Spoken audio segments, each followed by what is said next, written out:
All right, we are live on Facebook and on the Zoom webinar. Welcome everyone. This evening, this is brought to you by the District Family Engagement Committee, and I wanted to begin by acknowledging that we are honored to be doing this virtual meeting live as we on the unceded territories of the Squamish Nation and Shishel Nation and the Tsleil-Waututh Nation. And I just want to first walk everyone through how we're going to do this. So if following Dr. Kristen Bjor's presentation, we are going to have a Q&A, and for the Q&A, we are going to invite also the Director of Instruction, Kate Kerr, for Inclusive Education, and counselors Derek Apple and Vanessa Marie from our district, who will be also available to answer school-related questions.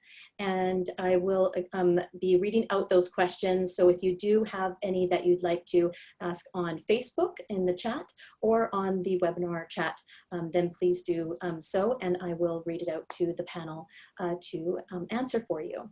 And so now I'd like to introduce Dr. Kristen Bjor.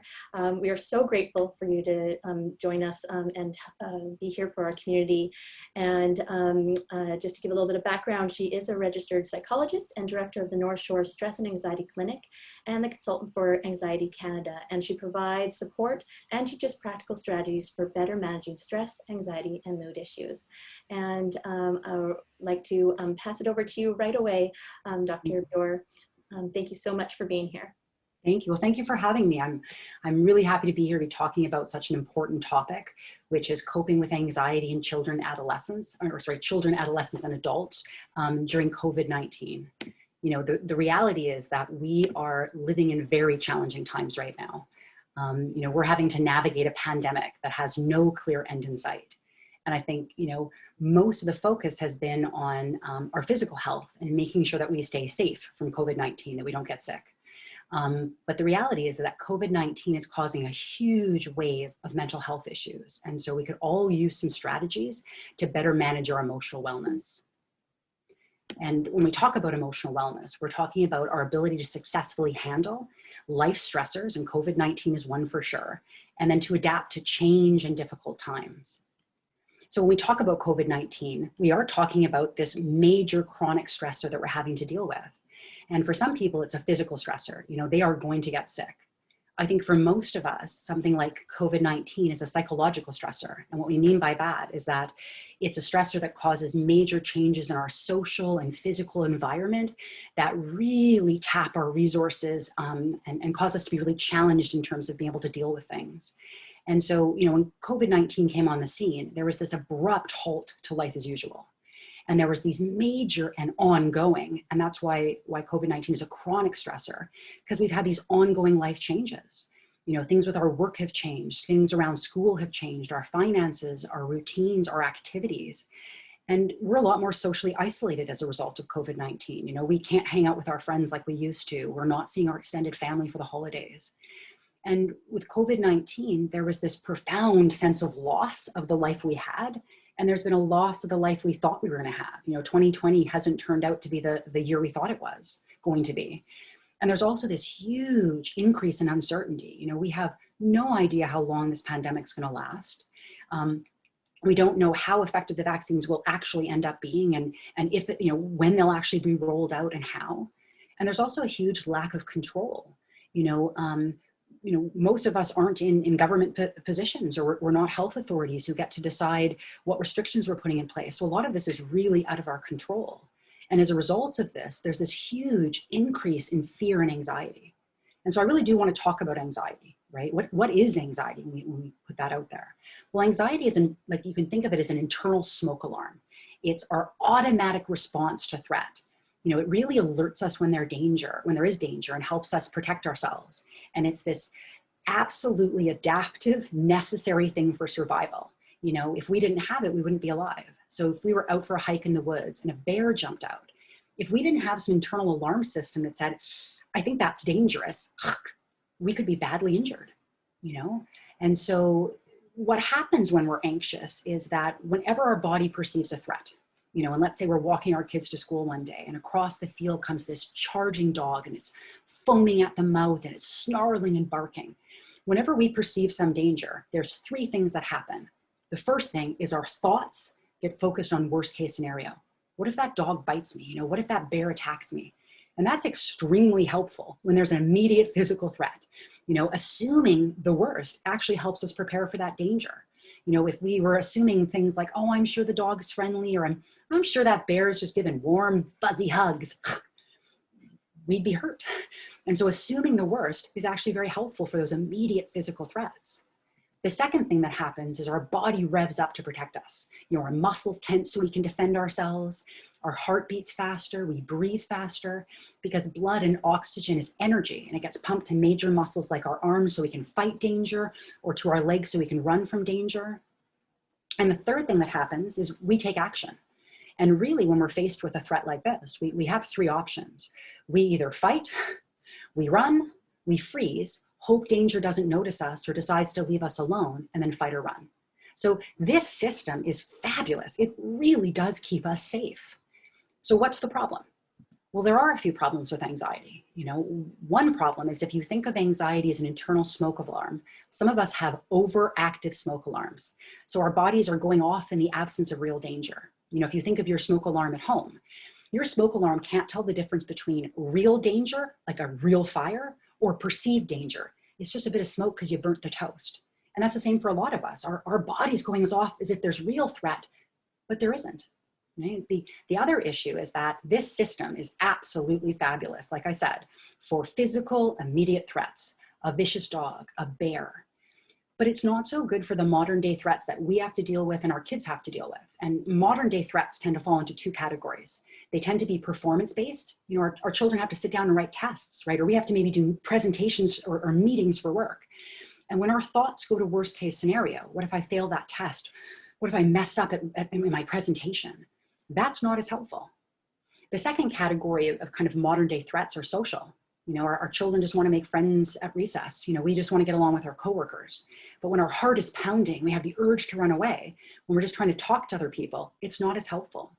So the system's not as good for those types of threats. It's also not as good for continuous or chronic threats or stressors like something like COVID-19. You know, our body revving up to protect us for the bear is great. Our body constantly being revved up and our baseline being higher because of this chronic stress is not helpful. And so because of that, we really do need some strategies to manage what's going on for us emotionally right now. And so I want to talk about some core strategies that I think can be helpful for managing our own anxiety and for also helping our kids.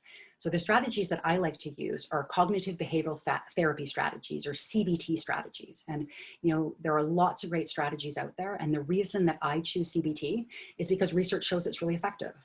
And so CBT is based on this idea that our thoughts, our emotions, our body reactions, and our behaviors, they're all interconnected. So when you think something, it affects how you feel. When you feel something, it affects your physiology. When your body is changing, it affects your behavior, and your behaviors affect your emotions. They're all interconnected. Now, we have the most direct control over our thoughts, or cognitions. Another word for thoughts is cognitions, and our behaviors. And that's why it's called cognitive behavioral therapy, because we focus on thoughts and behaviors. And the idea is that if we change how we think and we change what we do or how we behave, we can actually change how we feel.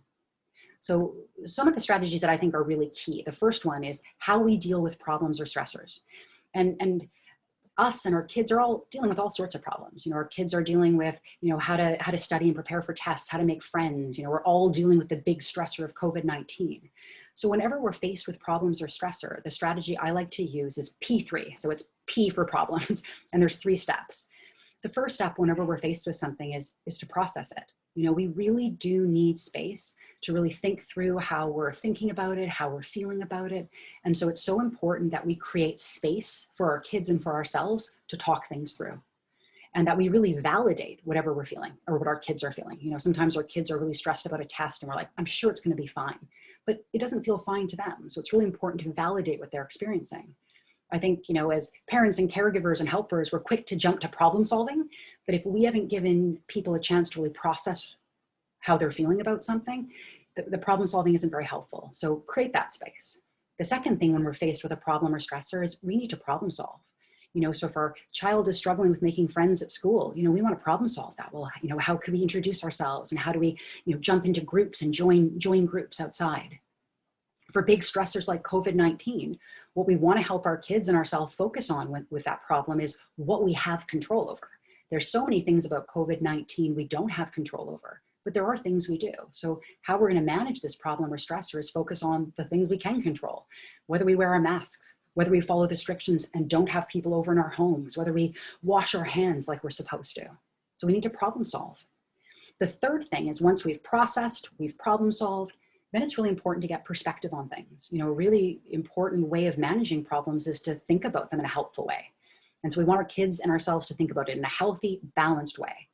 And I think it's really important that we don't just give blanket reassurance to kids or ourselves, like it's going to be fine, because that's really invalidating. It doesn't feel fine. And it makes us kind of think it might be even worse because we know it's not fine. And so it's really important that we're honest, like, yeah, you know, COVID-19 is something serious and we do have to take it seriously, but to be really encouraging. You know, it's great that we live in Canada and we have a community that we live in that care about each other and that we're all trying to take as many precautions as we can to take care of each other. That's really healthy. Now, I want to spend a little bit more time talking about perspective, because how we think about things is so key to managing our anxiety. And, you know, we have this self-talk, you know, all the little things we say to ourselves and the little ongoing commentary we have about how things are going. And one thing we really want to keep in mind and teach our kids about too is thoughts are not facts. Just because you think something doesn't make it true. You know, just because I think I'm going to fail that test doesn't mean I'm going to. Just because I think I'm going to get sick and everyone else is doesn't mean that's going to happen. And you have to remember, and I mentioned this at the beginning, when you are anxious or stressed, your thoughts get focused on worst case scenario, even if that doesn't happen most of the time. And so we really want to kind of tell ourselves that we don't have to believe everything you think. And we want to be able to avoid what we call thinking pitfalls or traps, which are patterns of thinking that fuel our anxiety. And I'll talk about those in a minute. And at the end of the day, we want to make sure that our self-talk is truthful, based on fact, not feelings, but also helpful. You know, sometimes something's true. It's true that COVID's quite serious, but it may not be helpful to tell yourself that all the time, every day. And so instead, we want to come up with more balanced thoughts. So the strategy for thinking in healthy ways is C3. And so the C is for the cognitions. And there's really 3 steps. The first is to catch our anxious thinking. The second step is to challenge it, because we're just not going to believe it outright. And the third step is to change it into something more balanced. And so that first step is about catching it. And a really helpful tip is to externalize anxiety and worry. And what I mean by that is think of it as something outside of yourself that you're going to call out. Oh, that's my worry telling me all the bad things that are going to happen. When you make it something outside of yourself, it's a little easier to challenge and not trust. So with kids, you know, is it the worry monster, the bully? With adults, is that your anxiety or your emotional mind pushing you around? And the other thing is it's really important to talk your thoughts out loud or type them in your phone or write them out, because when our worries are just floating around our head, they're often just these kind of like vague, bad things are going to happen type of thoughts. And it's hard to challenge them when they're just vague. And so if you actually say it out loud, I'm going to fail, we're all going to get sick, it's a little easier to challenge that. Well, maybe not everybody, and you know, maybe I won't do great on the test, but I won't do, it's easier to call it out when you say it out loud or you write it out. And it'd be awesome if we all had little thought bubbles above our head that told us exactly what we're thinking, but we don't. And so we have to really ask ourselves, you know, what am I so worried about? Or ask our kids what they're so concerned about. And to use our emotions as a signal. You know, when we have an intense kind of wave of anxiety, that's a good time to stop and go, okay, what am I thinking? What am I concerned is going to happen? You know, am I afraid I'm going to fail that test? Am I afraid people won't like me? I'm going to mess up. I'm going to get sick. What am I so afraid of? And once you've identified that thought, now you can challenge it. And we really do want to learn about these thinking pitfalls and traps that fuel anxiety. You know, and a few kind of common ones are fortune telling. It's like we know what's going to happen. It's going to be bad. It's like we know that we're going to get locked down again to phase 1, or we know we're going to fail that test. Those things could happen, but we don't know for sure. And we don't have a fortune ball, but assuming they're going to happen just make us anxious. We also tend to overestimate danger. You know, some things are possibilities, but are they certainties? Right? We confuse that, right? Anything's possible, but how likely is it to actually happen? We also tend to catastrophize. Not only are things going to be bad, they're going to be horrible. Or we do a lot of emotional reasoning because it feels true. It must be true. And I think what you can see is there's almost a little bit of a theme with these thoughts. And it's the tendency to overestimate danger and to underestimate our ability to cope. And so we have to challenge that a little bit. Oftentimes the things we're worried about aren't as dangerous as we think, or we actually have a lot more of ability to cope with them than we're giving ourselves credit for. And the other thing about these thoughts is really look at the evidence. You know, I'm saying this thing's going to happen. What's the evidence that that's true? And is there evidence that show that it's not true? And how do I take that all into account? And so once you've, caught that thought, you've challenged that thought, the next thing is to change it into balanced thinking. And you really want to ask yourself, is there a more balanced way of saying what I just said, but not including a thinking trap? So for the child who thinks that they're going to mess up on their presentation at school, is there another way of saying that doesn't include a thinking trap? Well, yeah, I actually don't know how I'm going to do on that presentation. And we really want to make sure that what we say, again, is truthful, but also helpful. And a little trick that I like to use is what would you say to a friend? I say this to teens that I work with when they're trying to come up with balanced thinking, or to myself, like, Kristen, what would you say? Because we are way more truthful and helpful to other people. If you take the example of a student who's like struggling with school and friendships and says, nobody likes me and I'm going to fail that test on Friday. As a friend, you probably wouldn't say, yeah, we don't like you, but no one wanted to tell you, and you're not actually the brightest, so you probably are going to fail. We'd never say those things. Why? They're not true and they're not helpful. What we would say is, I like you. And if you're really worried about that test, then let's figure out how you can kind of study tonight and put some effort into it. We'd say things that are truthful and helpful. A couple other things I want to say about healthy ways of thinking, and I find this one really, really helpful for managing COVID-19 right now, which is we often find ourselves in a battle with our thoughts, our feelings, and we hate feeling anxious, or reality. We hate COVID-19, and we're almost in this tug of war where we're on one side and whatever we don't like COVID-19 is over there, and we're just pulling on this rope. And we almost feel like if we just pulled hard enough, COVID-19 would go away, or this anxious feeling would go away. But the problem is we're fighting something we can't change, and we're just getting exhausted doing it. So one healthy way of looking at challenging stressors like COVID-19 is radical acceptance. It's accepting reality as it is. It's not approval. Nobody's super pumped that COVID-19 is here, but it's no longer fighting what you can't change. And so the trick is to learn to drop the rope. And dropping the rope is kind of the physical representation, what we want to do physically with that tug of war rope. Mentally, it's the physical representation of what we want to do mentally, and if we drop that rope, it doesn't mean whatever we're fighting goes away. COVID-19 will still be here. It's just that we are no longer engaging it, right? We're no longer wasting any energy wishing it was different, and it lets us put way more energy into what we can control. So whenever you notice yourself dropping the rope, or resisting something, practice dropping the rope. Another kind of healthy thing, kind of perspective is how we look at uncertainty. And right now, there's so much uncertainty, with COVID-19 in particular. And, uncertainty really fuels anxiety. It's the not knowing that makes us so anxious and worried about what's going to happen. But the one thing we can say for certain is that uncertainty is certain. It will always be around. And so it's really important that we just accept that there are just going to be things in life that are uncertain. And so rather than get stuck on the uncertainty, right? Well, when is this going to end? What's going to happen with vaccines? It's way more important to focus on what we can control, which is taking appropriate safety measures, establishing a routine, taking care of ourselves. And the other really helpful thing for facing major curveballs in life, or major stressors like COVID-19, is that when we face these really kind of uncertain or scary things, we often see them as a threat. And as soon as you see them as a threat, you're almost paralyzed. It's like you're just stuck and overwhelmed. But if you can turn that curveball, that stressor, into a challenge or an opportunity, it frees you up. So even though COVID-19 is a stressful and scary thing, if we can see it as a chance for growth in some way, we're going to grow closer as a family and spend more time bonding, or a chance to build resilience. If we can get through COVID-19, man, we can get through so many things.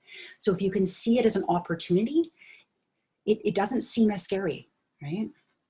So we've talked a little bit about healthy thinking and how that can help us manage our stress and anxiety. Now I want to talk about the things we can do, right, to feel better. And, one key strategy for wellness is what I call F4. And F4 is all about filling up your wellness bucket. So we all have this kind of wellness bucket inside, right? Feel good. And what happens is life shoots holes in it. So COVID-19 put a pretty big hole in that bucket. And what's happened is a lot of the good feelings we normally have drained out. And if we're not actively filling up the bucket, it's pretty hard to feel good. And so F4 are ways we can fill our bucket back up. And there are things like foundation, having a routine, taking care of our basics. It's connecting with friends and family. It's making sure that we do some fun things, and that we do some things that give us a sense of accomplishment. So feats. So I want to talk really briefly about these healthy habits that could really help us in relation to foundation. So these are the key things we do to have a solid foundation. And they are things like exercise. Exercise matters. And we all know it, it's just hard to do. But when you exercise, especially when you do something kind of aerobic or cardio where you get your heart rate going, it releases endorphins, which are the feel-good neurochemicals in your body. So it improves your mood. But we also know exercise has a calming effect on your body and your mind. And the other fabulous thing about exercise is people who regularly exercise, so they exercise several times a week, it's almost like they have a Teflon coating when it comes to stress. So things like stressors slide off them a little easier. They don't physically react to stress the same way or emotionally. And so when we're dealing with something like COVID-19, which is a big stressor, having something that helps it roll off us a bit better is really helpful. And research shows that we can have a dramatic effect in our emotional wellness by taking like 3 30-minute walks a week. That's all it takes. We also have to eat well. And sometimes this is the intervention we got with our kids. Like, have you had breakfast? It's pretty exhausting being anxious all the time. And if we're not fueling our body with good food, it's hard to cope. So think about what you put in your body. And also make sure we get enough sleep. And kids and teens definitely need even more sleep. But, we got to make sure that we're really focusing on baseline, because right now with this extra stress, our baselines are higher and we have to work harder to be in a better place. And so, an hour before bed, put away those phones, have an unwinding thing that gets your mind ready for bed, some light music, some meditation, because sleep makes a big difference. It's also really important to connect with friends and family. And we know that that's limited right now. We can't have play dates anymore. We cannot go out for drinks with our friends after work one day, but we still have to connect. And even if it's not quite the same doing it on FaceTime or Zoom, it still matters. And so make some play dates for your kids online, FaceTime grandma and grandpa, connect with your friends on a Friday night. It helps fill us up. And we also have to plan fun things. And I think we're getting really stuck these days highlighting all the things we can't do anymore. The fun things we used to be able to do or we'd be doing over the holidays that we can't do because of COVID. And so instead of focusing on what you can't do, we have to focus on what we can do and get a little bit creative. But every week you've got to look at your schedule and be like, what fun things have we planned? Have we planned a takeout food night and board game as a family? Have we planned a social distancing walk with that friend, given what restrictions are going on? But you got to make sure that you plan it and it's in your schedule. And also figuring out some things that give us a sense of accomplishment. Did you get that Lego set for your kid and you built it together? Or did you, master that yoga pose or finally finish that 300-piece puzzle? Like little just things that give you a sense of accomplishment really fill that bucket. So one activity that you can do for yourself, for your kids, is sit down and actually come up with a new list, especially because winter's here, a new list of coping activities, things that can fill your bucket that are COVID-19 friendly. And I think the goal is to experiment and try new things. And this is really key, the importance of doing new things. I think for a lot of us, we kind of feel like we're stuck in Groundhog Day. Every day kind of feels the same. And because we're limited in terms of some of our activities, we kind of don't do there's not a variety in our life. But our brains actually thrive on newness. That's like when you go on a holiday and you're exposed to new sights and sounds and smells and tastes, you just get like, filled up. We've got to create some newness here, whether it's driving to a new neighborhood to look at the holiday lights or ordering food from a restaurant you've never gone to before, going on a hike on a trail you've never been to. There's something about the newness that just restores us a little bit and helps us manage our stress and our anxiety. And I can't say this enough for this last point, is really make sure that these things I'm talking about in terms of F4 are not mood dependent. And what I mean by mood dependent is I'll do it if I feel like it. Because too often when we're stressed and anxious, we don't feel like doing these things. And so it's so important to be goal-oriented. We're going to set some goals. As a family, we're going to go for a walk on Tuesdays and Thursdays right after dinner for 20 minutes. You schedule it and you stick to it. And so F4, it's that foundation, it's friends and family, it's fun, and it's feats. The last kind of categories of strategies I want to talk about, because we've talked about healthy thinking, we've talked about activating to fill our wellness bucket, but now we want some strategies for like calming the physiological reactions that go on with anxiety and having some ways to kind of calm our body and mind. And so, the hard thing is that it is hard to just relax. It'd be awesome if we had a magic button on the back of our head that we could just press and we just, feel relaxed, but we don't. but there are really powerful tools that can help turn down the intensity of whatever we feel.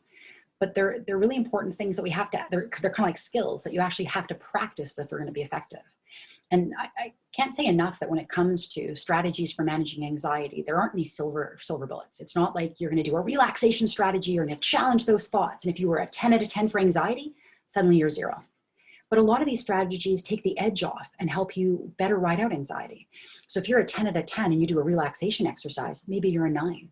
And if you challenge those anxious thoughts, maybe you're an 8 or a 7. 7's way better than a 10. So these are all about how we can ride out some of these intense feelings a bit more. And so when it comes to relaxation exercises, there's really basic things. There's things like, excuse me, calm breathing. You know, that's a matter of just like, you know, focusing on your breath a little bit and taking like 3 to 4 counts in, pausing, and 3 to 4 counts out, and maybe doing 10 cycles of that. You know, there's tons of fun ones you can do with kids where you imagine your stomach's a big balloon that you're going to fill up with air as you inhale, and you're going to like let it deflate as you exhale. And these are like, I think people are like, oh yeah, breathing. But there's actually research that shows that people who do, you know, stop and do a little bit of calm breathing, you know, a couple times a day, they actually have lower levels of anxiety and stress. You know, I know with my son, we do star breathing every night where we just like draw a star in our mind and kind of practice inhaling and exhaling as we do kind of each part of the star. And then there's things like yoga and stretching, you know, standing up and doing like a mountain pose or a downward dog or just doing some gentle stretching. It's very relaxing for the body. And meditations are really popular right now. And there's great, you know, meditation sites out there, calm.com, Headspace.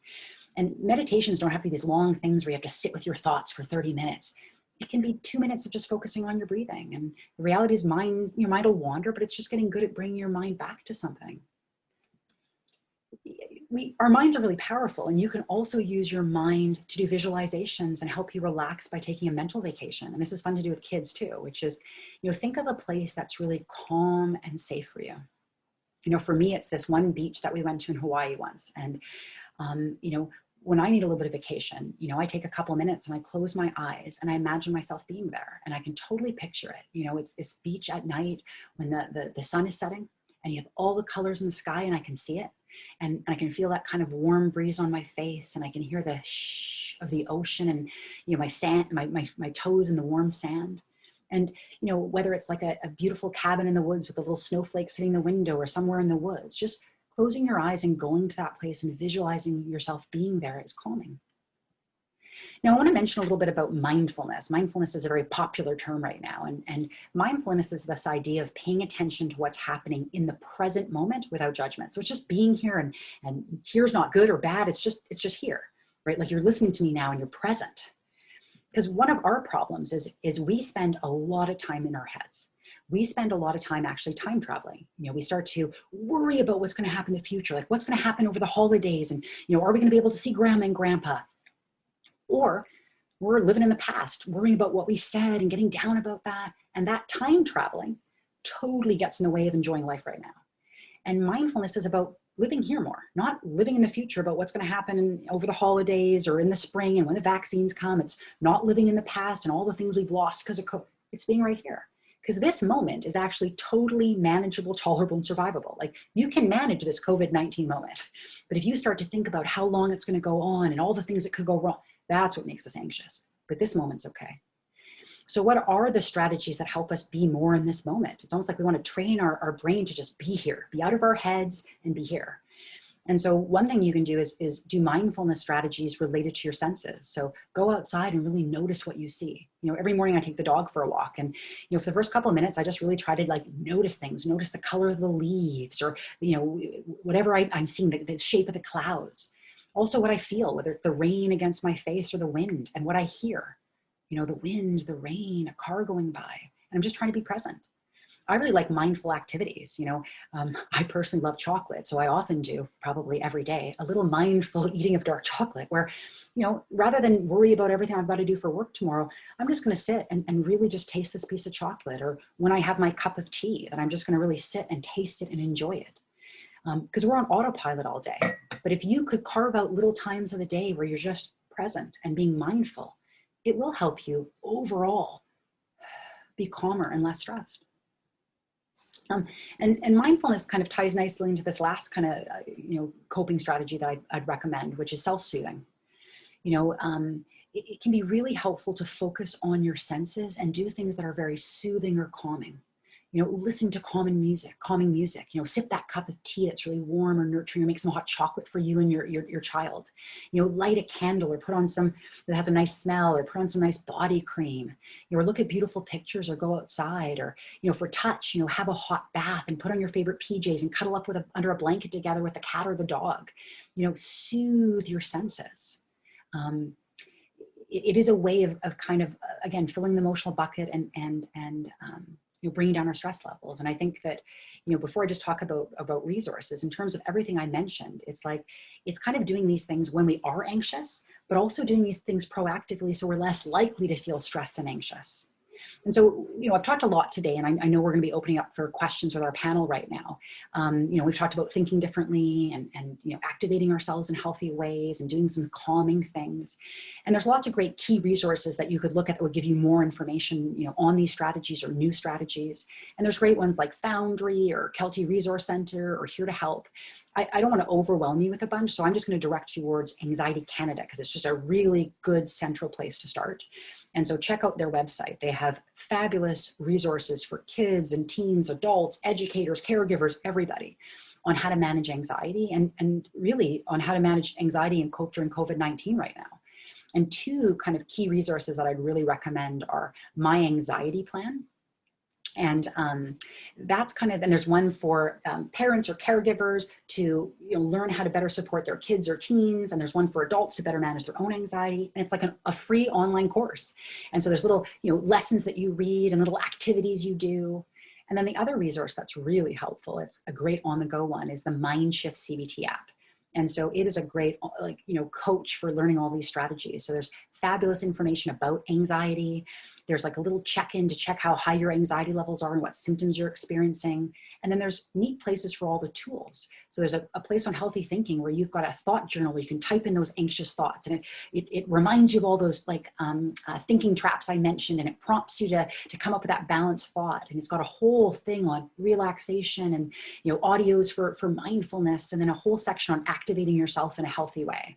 So I hope that you will check those out. So I want to thank you for listening to my chunk of the presentation today. I'm looking forward to answering questions for the panel. But feel free to email me if you have additional questions that you're not able to get addressed today. But I'll kind of finish on this one note, which is whenever I go to a talk and I want to learn some new stuff, I always think it's helpful if you can walk away with one idea.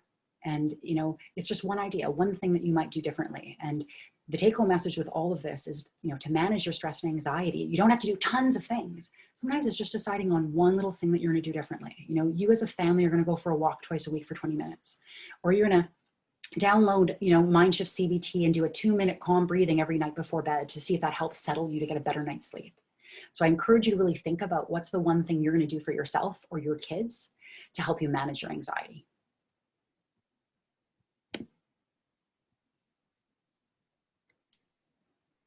Thank you so much, Dr. Bjor. I'm going to invite all the other panelists to now bring on your videos, and that's great. Thank you so much. And we are here to take questions.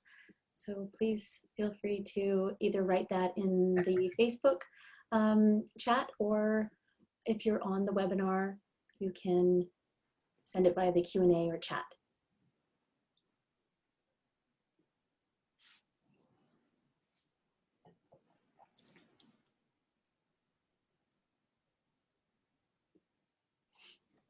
We do have a couple of comments here from Facebook. Some individuals are saying thank you so much. It was really nicely packaged and accessible, and that their daughter really enjoyed this. So that's really nice. Well, I think sometimes it's hard to remember all these things. So I always like to think of little tips to remember, like C3 for challenging your thoughts, or F4 for activating yourself. I think that's a kind of a nice way to remember things. And so with everyone that I work with, they'll go, oh yeah, Kristen, I was working on my F4 this week, or, so it's just a really helpful way of remembering those strategies. So I like to package them that way. That's great. I think someone raised their hand, but I know we're asking for chat. So I don't know if that person wants to type their question in. Yes, please do type it in.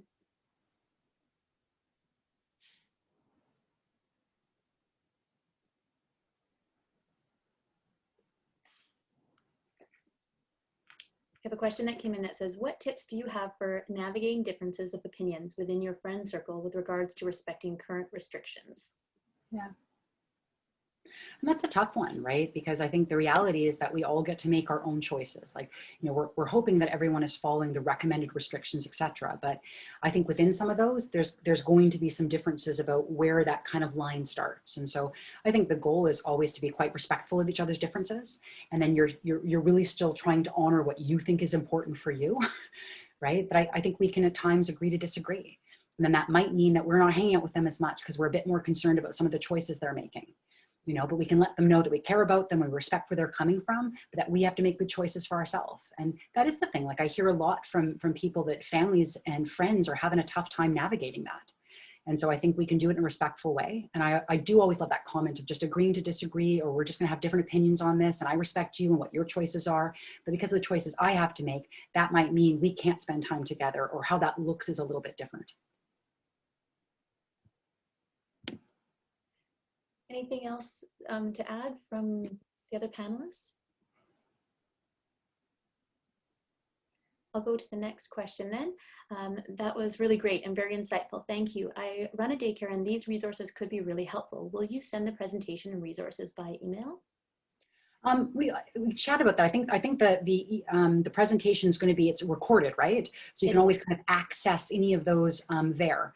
So you can kind of replay it and get some of the tips off there too.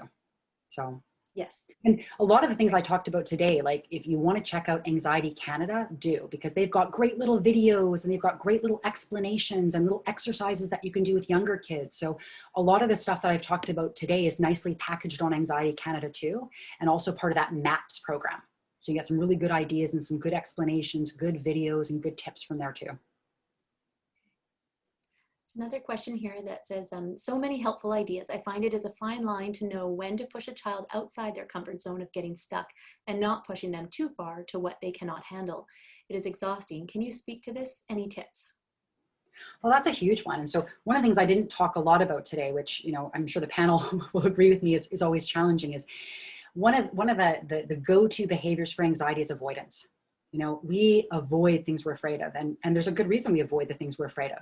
It's a fabulous strategy in the short term, right? If you're afraid to do something and you don't do it, you feel better. If you're afraid to do that presentation in class and you were sick that day, whoo, staying home watching Netflix felt way better, right? But the problem is although it's an effective strategy in the short term for lowering your anxiety, it is not a very effective strategy in the long term. Because what happens is every time you avoid what you're afraid of, you send yourself the message that that is a dangerous situation and you can't handle it. So every time you avoid something you're afraid of, your fear of it grows. And so we do know that one of the best ways that you can overcome what you're afraid of is to face it head on. And we call that exposure. And one of the best ways to do exposure is something called gradual exposure, where you just take small steps towards facing what you're afraid of. And gradual exposure happens naturally all the time. It happened when we learned to ride a bike. It happened when we learned to drive a car.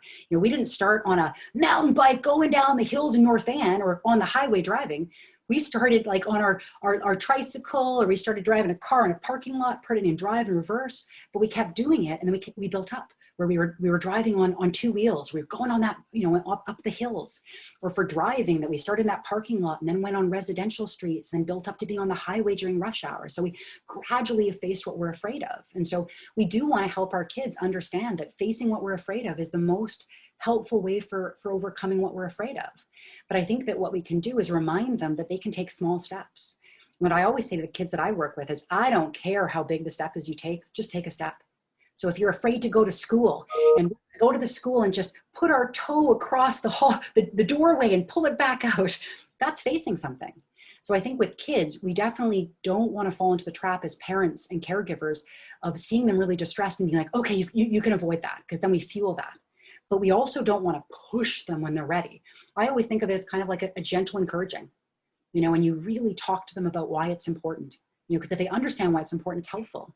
You let them really decide what they're willing to do. They get to pick the step, right? They decide what they can do, and that we'll figure out how to help them do it. So I hope that kind of answers the question. It's about kind of like understanding the importance of exposure. It's helping explain it to our kids. It's realizing that we can do it in very gentle, encouraging ways. And kind of the expectation is, yeah, it really is important to face what you're afraid of, but we can figure out what step you think is reasonable and what things I can do to help that be easier for you to do.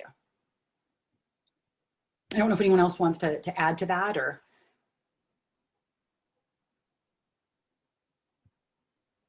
There's another comment here that says, thanks for telling us about importance of acceptance.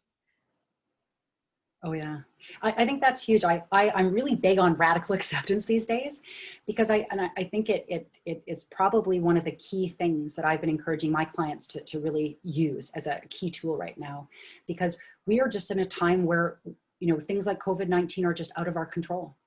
You know, there's only so much we can control. And so that idea of just learning to accept what is, because man, do we resist stuff.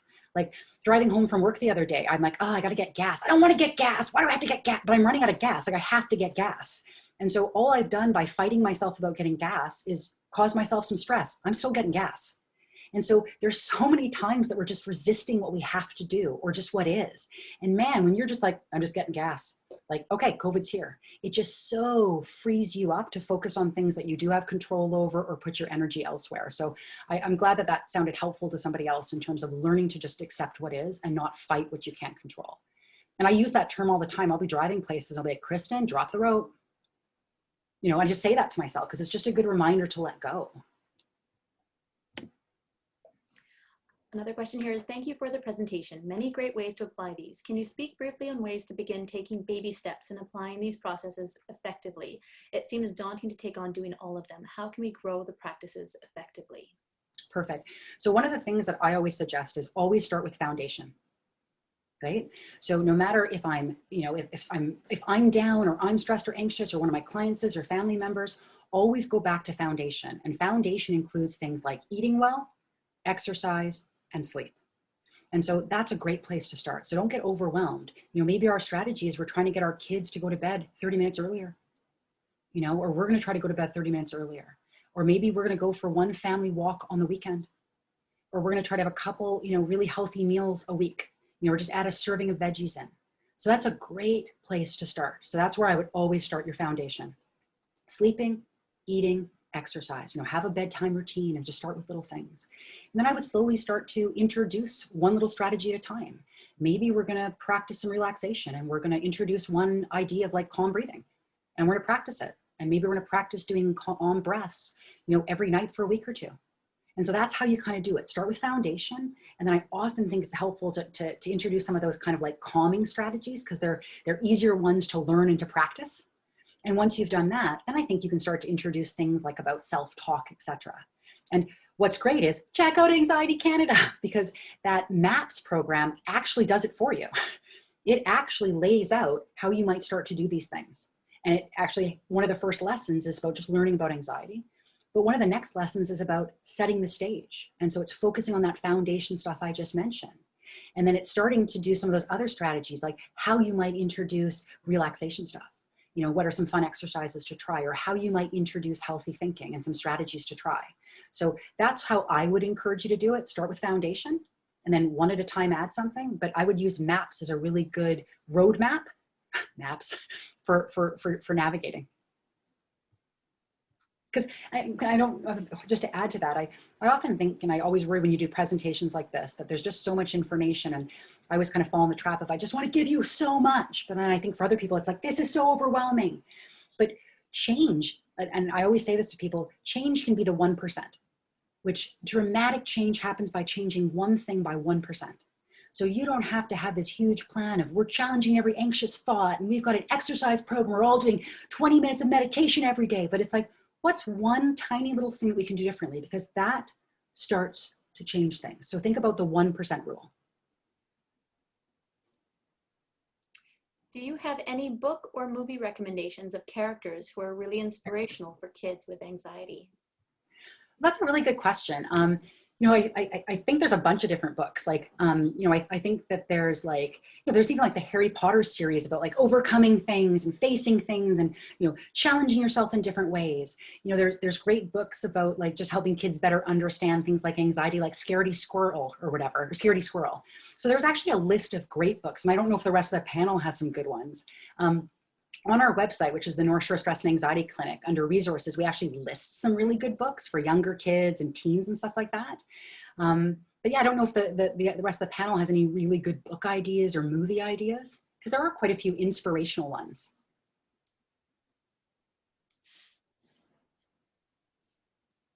I'm trying to think just off the top of my head.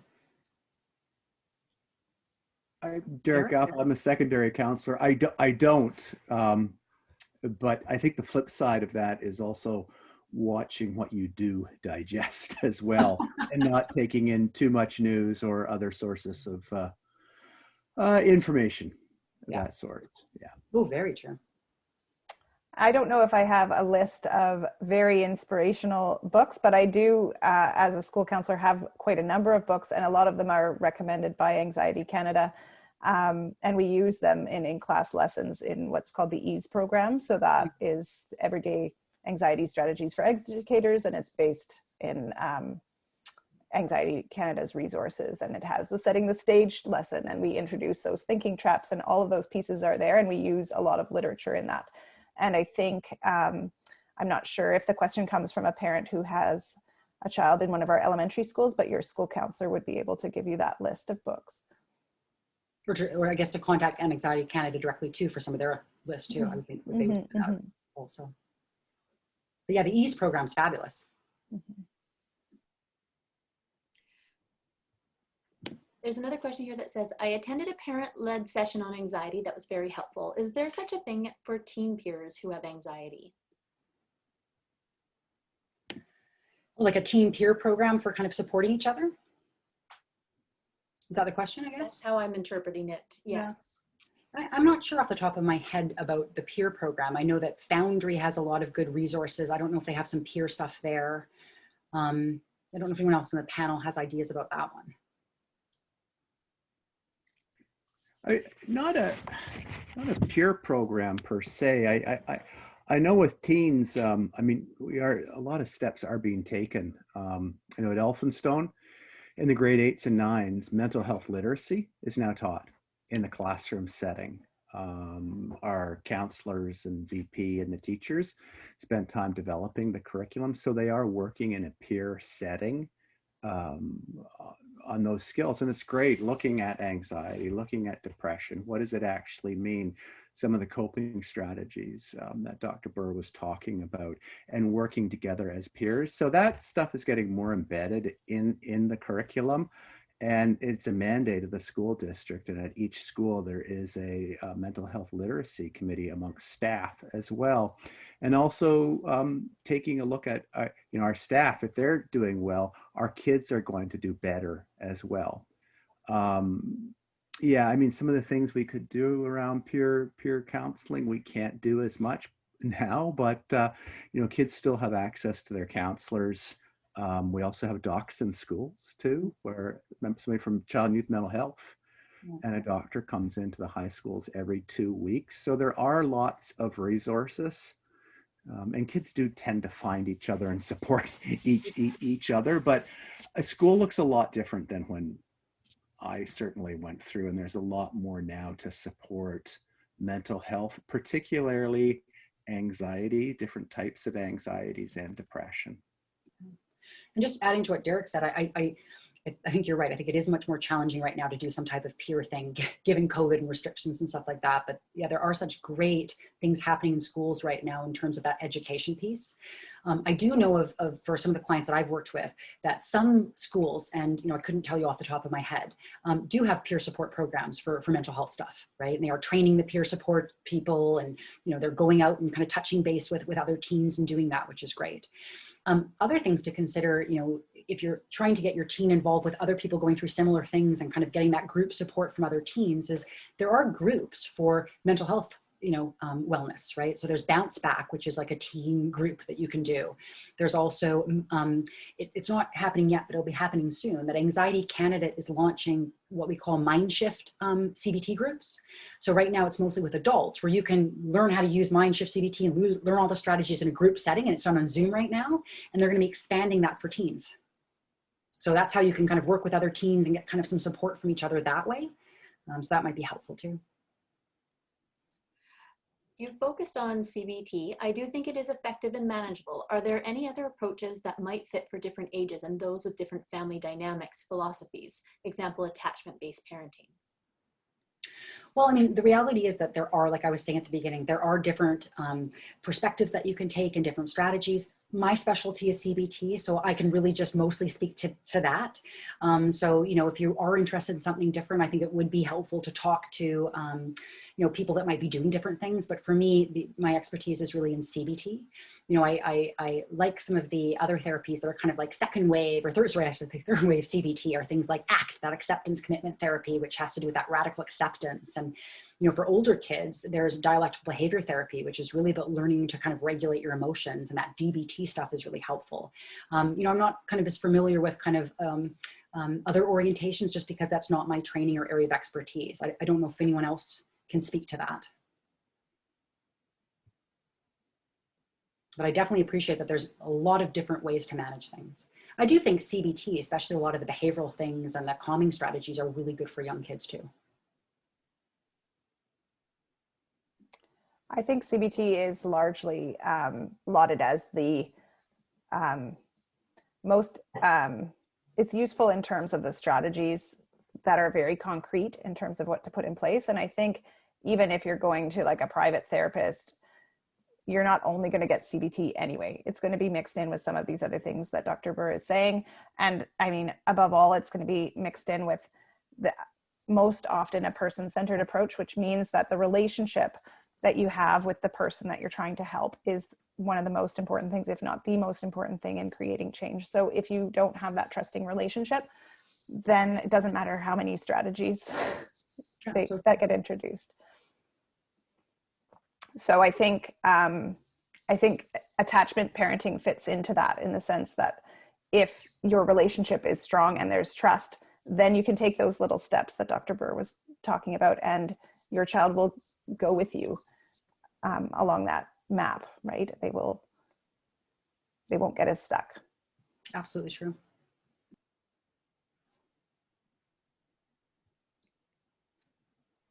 Another question came from, I'd also like to hear from the secondary school counselor. How are our teens coping? Are you seeing an increase in anxiety amongst them, and how is that manifesting?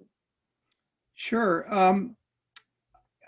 You know, the role of counselor has changed over the years. And as secondary counselors, we do a lot of different things, but part of is mental health screening, working with kids, and referrals.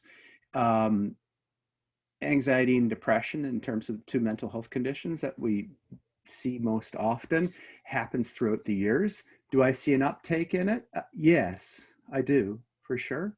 And so we deal with that in a variety of ways. Sometimes it's a referral to child and youth mental health. Sometimes it's a referral to somebody in private practice. We don't do the typical 1 hour therapy for 10 weeks, but we will do check-ins with kids. And, you know, we are doing, you know, we do some CBT, but we also help manage them with their surroundings. So creating a supportive educational environment with their teachers, as well as getting stuff embedded into the curriculum. So kids are getting those tools as well. So yeah, like I say, piloting mental health literacy in grade 8 and grade 9. And that's also in the career ed courses as well. So it's pretty novel what kids are getting in that respect. They have access to the counselors. So I'm spending more of my time dealing with that sort of stuff this year, for sure. But I think that's to be expected. You know.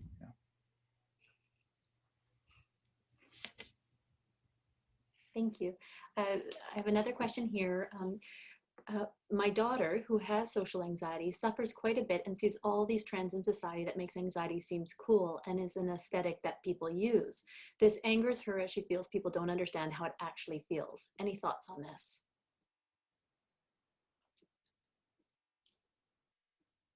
Anxiety is cool. I have a hard time. Reminds me of those Marlboro commercials, you know? Smoking is cool. Not really. I I think it's having the conversation about what it really is, and the open and honest conversation. You know, what she can handle, what it is, and call out the false messaging on it. And what you see on the surface may not be actually what's going on inside. Yeah. Anyone else have something to add to that thought? Well, just to kind of, I mean, I think there's a couple things to that. I mean, you know, I think there's some good news about there being more information and people talking more about mental health issues that removes the stigma. So I actually am pleased when I hear about like athletes and celebrities talking about some of their struggles with mental health issues and real mental health issues, because, you know, it's that normalizing thing that's really important. Like anxiety doesn't discriminate. You know, it can happen to anybody. And so I think it's actually really helpful with kids and teens to help them realize that, you know, there are people that they look up to, athletes and, you know, celebrities who they struggle too, you know, and that I think can be really helpful. You know, I can appreciate that when you have, you know, severe anxiety problems, right? And you hear people or depression, and you hear people go, oh, I'm so depressed, or I'm so OCD, you know, where they're just kind of using those terms to talk about very normal levels of anxiety, or having a low mood or a bad day, or because they like things a little bit neat. That really is very invalidating when you have a serious mental health issue. And so I can understand that. And I guess I agree with Derek. It's really important to talk to her and again, create space for her to talk about how she feels. And I guess, you know, it's kind of balancing that perspective of which what's good is that we're talking more about this stuff, but that we do have to also educate people that it's serious too. And it's important that you only use that when it's really going on, not as just something to throw around. So, and I think part of the difficulty too there is a lot of people self-diagnose, and they're going to the internet and they have misconceptions of what an anxiety disorder is versus actually being anxious. Yeah, the other thing I just wanted to add too is I know in the mental health literacy programs and the EASE programs, there's a real focus on taking away the stigma of mental illness and mental health conditions. So that maybe that's what you meant by it being cool. Like we are, you know, yeah, seeing people and people having the courage to come forward and say, you know, I am dealing with this mental illness condition. And I'm seeing that more, especially as kids start developing the language in the classroom and have, you know, 50 to 100 hours exposed to these concepts. They're starting to speak the language, seeing how prevalent things can be and how to deal with them. I have to say, I've been very quiet as a panelist, but I feel like I'm in a room with such experts, and I wanted to emphasize how privileged we are to have such dedicated counselors in our school district, working in our elementary schools with EASE, in our secondary schools with mental health literacy. And I think this conversation brings that all together and highlights those supports that are happening. And then also that connection, and thank you again so much for being here, because that connection to family and some of those different challenges that are happening with homes and with our kids. I mean, the presentation was so good. It made me think about my own sons and that connection. So it's nice to have those pieces this evening. So I did just want to mention that as well. One thing I just want to mention too, I'm finding at secondary that is also helping kids too, is service. You know, going out of ourselves and helping others.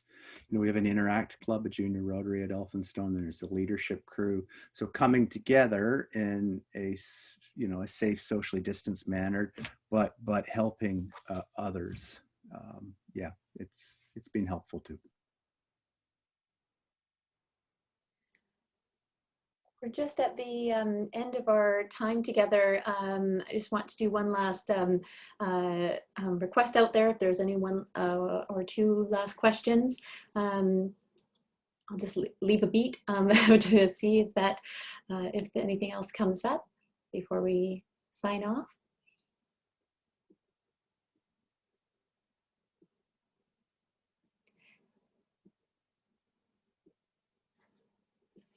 Any last words that you'd like to share, Dr. Buer, as we end?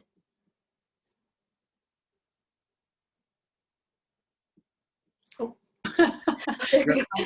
I could unmute myself there for a second. No, it's great to be here. I think it's just so important that we're doing these things. Like when you talking about what Derek was saying about the initiatives, and Kate just kind of highlighting about like all the great counselors that are there, and having talks like this. Like it's wonderful to see all of this stuff come together, because if we're educating ourselves, if our kids are learning this at school, and we're so much more aware of what's out there, we're in such a better place to manage what's going on, because knowledge is power. And so, being aware of some of these things, being aware of where resources are, being aware of what's going on in your schools and who you can turn to is going to really help you manage what's going on for you, but help your child too. So I'm really glad that this was put on today, and I really hope it will be helpful for people. Thank you so much for everyone who got involved and for your time. And we'll make sure that this is available as a recording. So lights out, Kate. All right. Thank you so much, everyone. Have a lovely evening. Bye.